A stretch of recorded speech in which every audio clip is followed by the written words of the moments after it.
Hello farmers and aspiring farmers, thank you for taking your time to tune in to yet another informative edition of your program.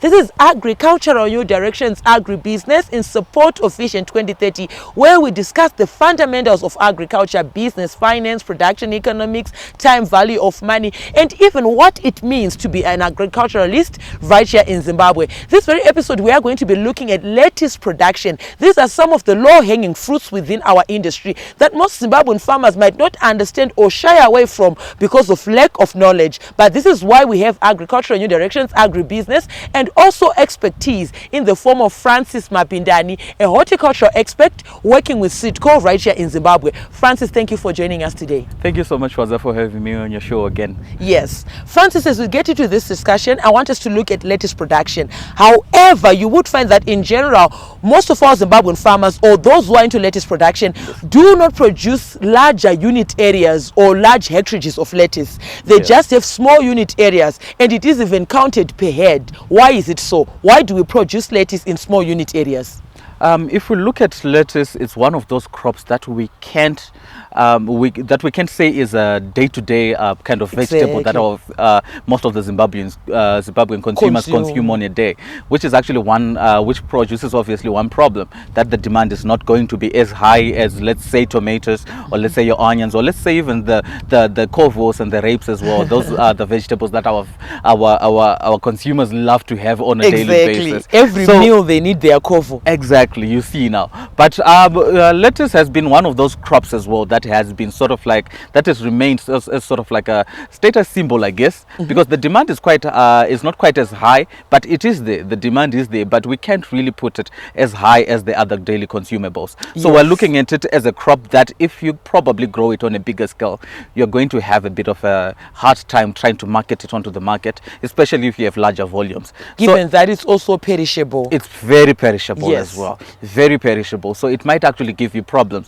where if you grow it in a bit of a larger hectarage, you might have some trouble trying to market it because you have a bit of a higher loss when it comes to actually these crops starting to perish within your field. So I would say the major thing is actually demand, and obviously the trend from our consumers in terms of consuming these. But lately we've been seeing a bit of a high rise in it though, looking at how the Zimbabwean population is obviously getting to start to embrace some of the takeaways, like the hamburgers that we are starting to have, the chicken salads as well. We're starting to see a lot of those, and also we're starting to see that our consumers are starting to be a little bit more health conscious, starting to have salads more, and obviously including the lettuce in that as well. So as much as it is a bit much more lower in demand, it's starting to get a bit of a rise, but I highly doubt that it will get to the level of obviously the other day-to-day the cabbages as well.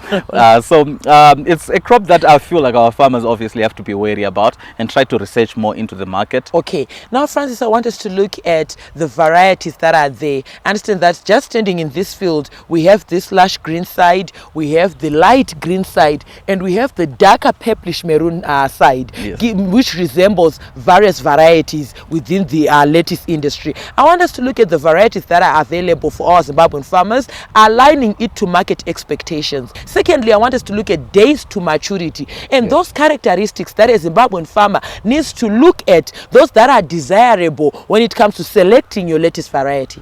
Lovely. So as we're looking into this field, we're looking at about 3 or 4 varieties actually. We're looking at 2 different types in particular that we feel are a bit much more popular here in Zimbabwe. We're looking at the iceberg lettuce, which is the type of lettuce that we're seeing here, which forms the head.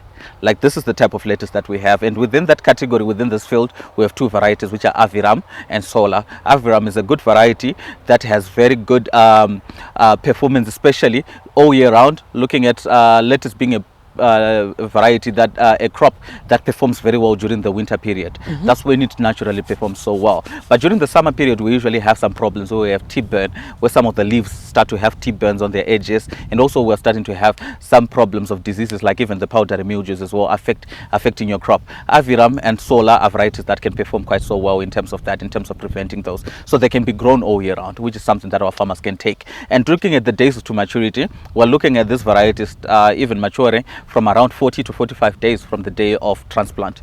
So it's actually a very good crop that our farmers can actually try to embrace, especially when they're trying to look for a rotational crop as well from let's say they were doing tomatoes in their greenhouses, or probably peppers, or probably cucumbers as well, or probably even just in the open field where they've been doing, let's say, their tomatoes as well, obviously without trying to rotate as much, and obviously trying to look for a crop that can have a short cycle but also bring through some money and also offer the rotational purpose that it is bringing through as well. These are varieties that you can bring through for that as well. And then for the second type of lettuce, the second type that we have is called the oak leaf.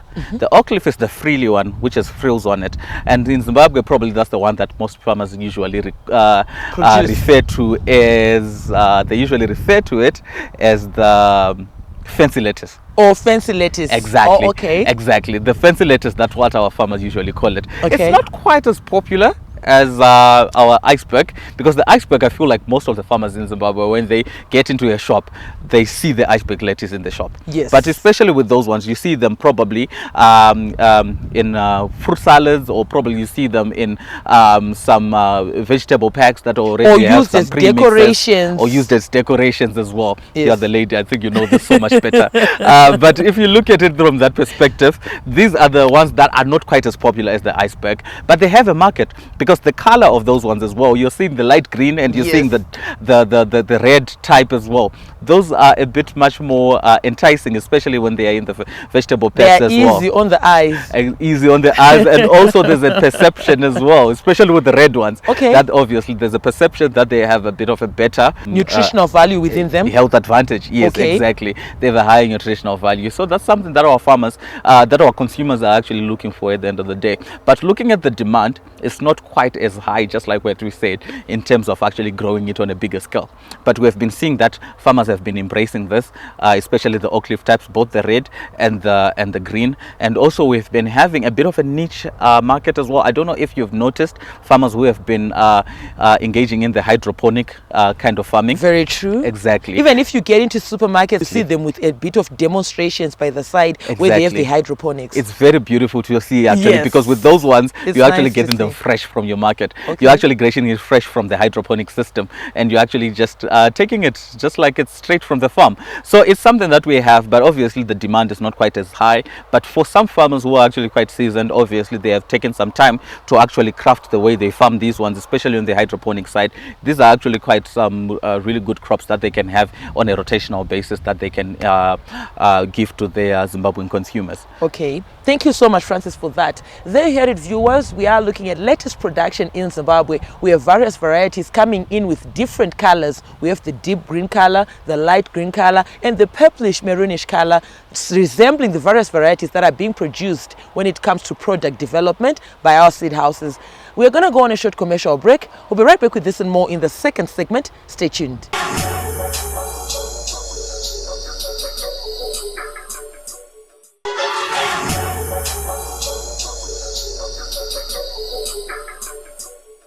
Thank you, farmers, for staying tuned to Agricultural New Directions Agribusiness in support of Vision 2030, where we are talking of poverty alleviation, eradication of hunger. Sustainable production means a responsible consumption in Zimbabwe. We want to avoid food wastages that might come with irresponsible production or irresponsible purchasing, bringing in the much pressure when it comes to our food systems here in Zimbabwe. Now, if you also encourage you to be a part of these conversations, feel free to get in touch with the producer, Wadzanai Manyore, 0772807506. Alternatively, you can like our Facebook page, Agribusiness with Wadzanai, make a follow-up on this episode and more, and leave your comments and suggestions. They are most welcome to us. Our YouTube channel is Agribusiness with Wadzanai. We're also now available on X, formerly known as Twitter. It's at Agribusiness 110. Now, earlier on from the break, Francis here was highlighting how lettuce can be produced here in Zimbabwe, even giving us examples of hydroponics that you see when you get into supermarkets. Francis, we are here in the second segment. Welcome back. Thank you so much, Father.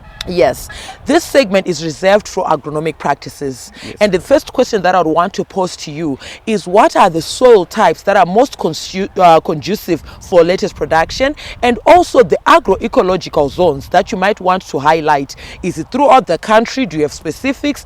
And even the period throughout the year, from summer, winter, spring, autumn, which is the period of the year that you would say is most conducive, is most profitable and sustainable if a farmer engages and ventures into lettuce production? Thank you so much. So the first thing that I'll mention is obviously the soil type, just like we mentioned. We're looking at the soils that perform quite so well when it comes to lettuce being the well-drained soils. We don't want your soil to be waterlogging. We want your soil to be quite well draining. And if it kind of like has a problem where you might have some logging, at least try to have raised beds within your field as well, especially if it's a crop that you're going to grow during a time when we might have to receive some rains, or probably if we're going to be using some of the overhead irrigation methods as well. We need our soil to be better water in terms of controlling drainage, and obviously in terms of having water within your rooting zone as well. We're trying to make sure that we don't have that, because this is a very susceptible crop as well that can have some problems like the root rots, and probably we even have the soft rot as well, which is coming through on your heads as well, which is something that we're trying to avoid. So it's much more better if our farmers can have better draining soils. And at the end of the day, another thing that our farmers can try to look at is having to test their soils as well, so that they have a range which is so much more better on the pH range. We're looking at something which is between the 5 to around 6.5 range as well, which is quite conducive for lettuce production. So our farmers, if they're planning to do this on a bit of a more semi-commercial status, since we mentioned that the demand is not quite as high, we're trying to look at a soil that is within that range. So get to test your soils and make sure that you come through and you plant your crop within the right pH range that your crop wants.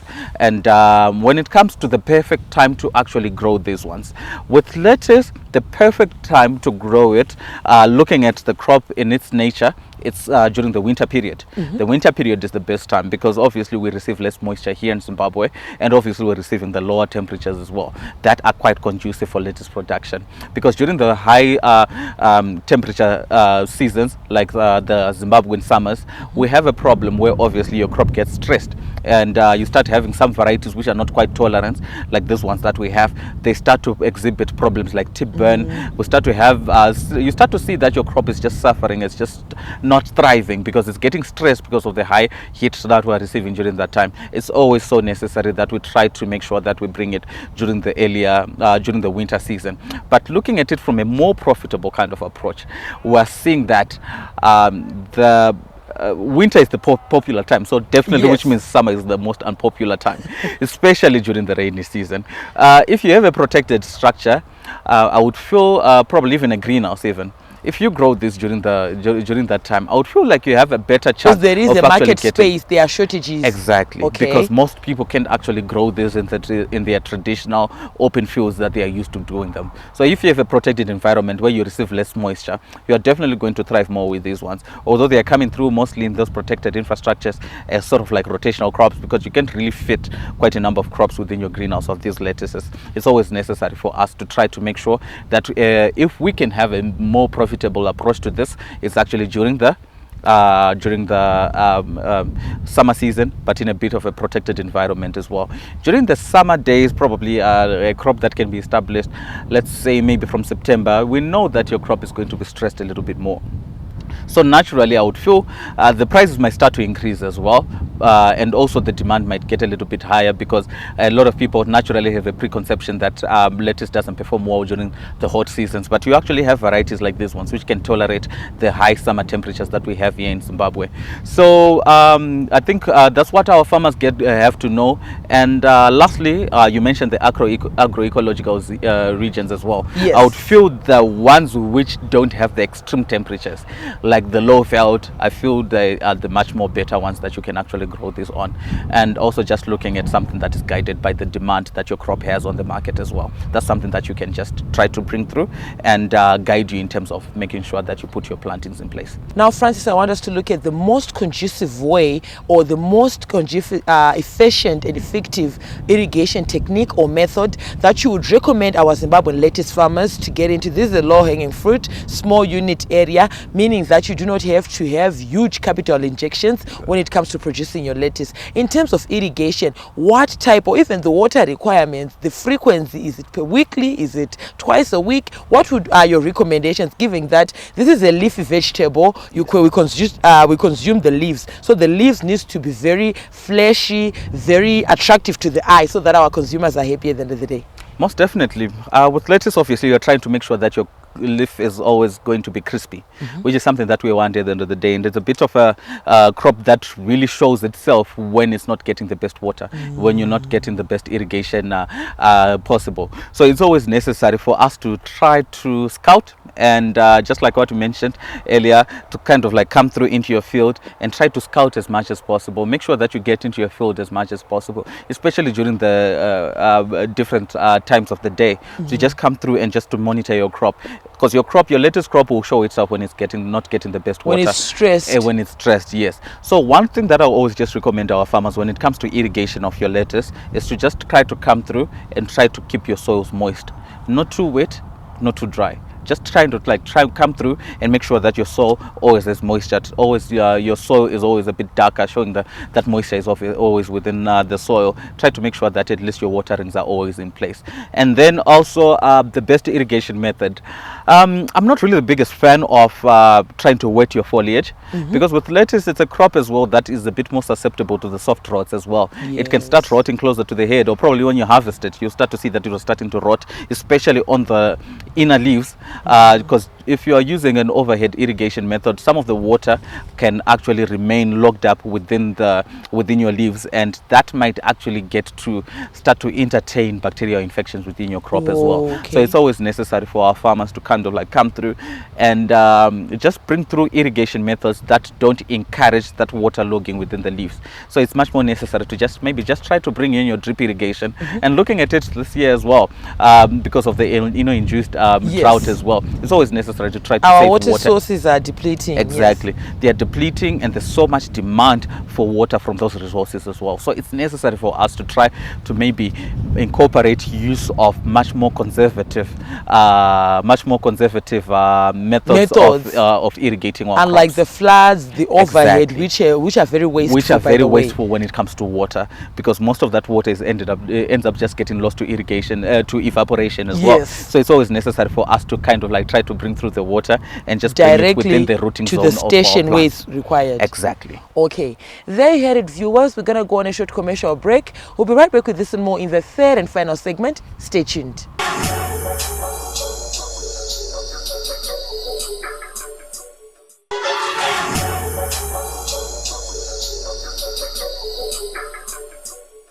Thank you, farmers, for staying tuned to Agricultural New Directions, Agribusiness, in support of Vision 2030. Francis, we are here in the third and final segment. Welcome back. Thank you so much, Father. Now, Francis, look at fertilizer application. What kind of fertilizers are we looking at? Be it basal dressing, top dressing, supplementary fertilizer, and so that in the industry we now have foliar fertilizers or even organic matter. What are your recommendations when it comes to producing lettuce? Because at the end of the day, this is a leafy vegetable. You don't want to use a lot of synthetic or artificial fertilizers because they compromise or distort the taste of the lettuce. Talk to us in terms of nutrient application in lettuce production.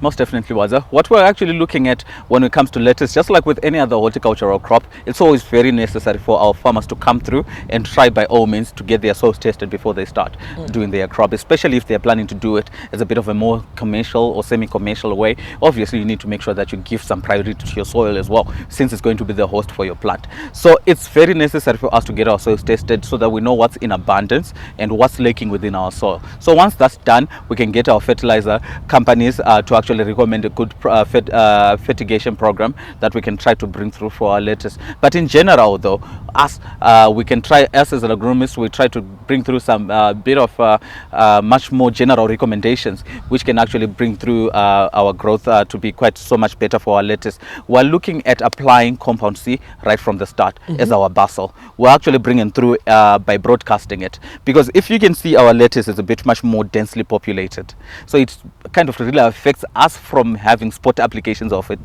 our fertilizer. So it's always necessary for us to broadcast it. So we're usually using a rate which can range between 250 to around 300 kgs over a full hectare, which we are broadcasting on our bed. So basically it means that if you have probably like a 10 square meter bed, a bed which is kind of like 1 meter wide and 10 meters long, we're going to be applying about 300 grams, which are just going to be broadcasting on it. Yes. Or probably if we have a 100 square meter bed, that's about 3 kgs, 2 to 3 kgs kgs. So it's very necessary for our farmers to try to come through and just make sure that they get to know that, because we're trying by all means not to apply too much fertilizer, because it might come through and distort our taste as well of our lettuce as well, since this is a leafy crop. And then after all of that, we try to, since lettuce is a bit of a leafy vegetable, obviously the one thing that we're going to entertain is obviously the nitrogen part. Since this is a leafy vegetable, we're trying to make sure that we excite the plant by giving it the nitrogen, which induces vegetative growth of the leaf. So we're trying to bring through the nitrogen, but we're trying to bring it in a bit of more minute kind of quantities as well, so that we don't overly apply it. So we're going to come through with about 2 applications which can come at week 2 or week 4 as well, depending on the status of our growth as well. So we can bring through and apply about probably, I think, even about 5 grams per square meter, so that it's not quite too much. So we're just coming through and try to broadcast it. So that can be about 100 kgs that we can apply at week 2 and week 4, which is split applied between the two. So that will be about 500 grams that we can just broadcast on our bed over a 100 square meter bed, or probably that's about 50 grams over a 10 square meter bed as well. So we're just trying to be a bit much more conservative with it. But when it comes to organic matter, I highly endorse organic matter at the end of the day, because it's really much more organic, and our farmers actually love the taste of produce that has been grown much more organically as well. But at the end of the day, we shouldn't forget that fertilizer, if used effectively, it will come through and really bring through some great tasting vegetables as well. So as long one thing I usually recommend for our farmers is just to make sure that their organic matter is much more well decomposed. If it's going to be manure, let's make sure that it's well decomposed. If you touch it, it shouldn't be warm, because warmth means that there's still some respiration which is happening there. There's still some microbial activity going there. So we should make sure that we just make sure that we're applying well decomposed manure. Okay, finally, Francis, as we close, I want us to touch a bit on the markets. What does the market expect in lettuce production when it comes to you sending off your crop to the market? How are they selling it in Zimbabwe in supermarkets? Be it kumbari matrends akamira se vari kuti $4 here pa misoro vari kuda yakaita se lettuce. What are the expectations of the market, given that Zimbabwe, as Zimbabweans, we do not consume a lot of lettuce? It's a bit abnormal to see maybe even a housewife purchasing, say, 5 heads of lettuce, unless there's a party. But generally, we do not consume lettuce that much. So what are the market expectations, market requirements to our producers? At the end of the day, one of the major things, obviously, is to try to bring through a quality head. We're trying to bring through a quality head that is formed, that is probably somewhere around 45 days, especially looking at these 2 varieties that I mentioned. We're trying to bring through a well-formed head. And looking at the markets, at the end of the day, they are dictated, obviously, by the market demand at the time.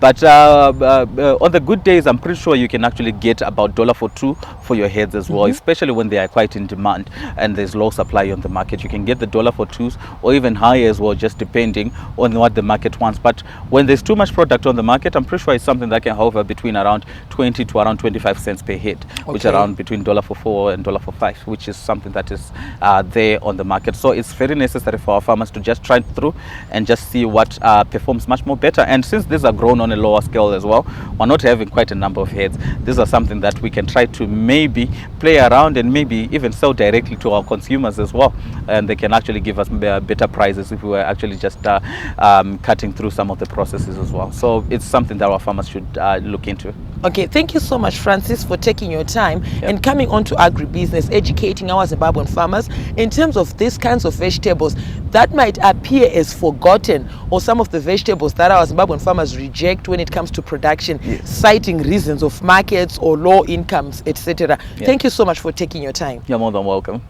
There, hear it, viewers. Today we're looking at lettuce production, and one thing that we've agreed on with Francis today is the fact that it is produced on small scale, on smaller unit areas. You need huge hectareages, meaning that even your capital injections are also on the lower side. You do not need a lot of money to produce your lettuce. From me, your host was Zanai Manyora. I'm also on Instagram. It's at Wadzi110, and the crew behind the scenes. Have yourselves a fabulous evening. Thank you for watching.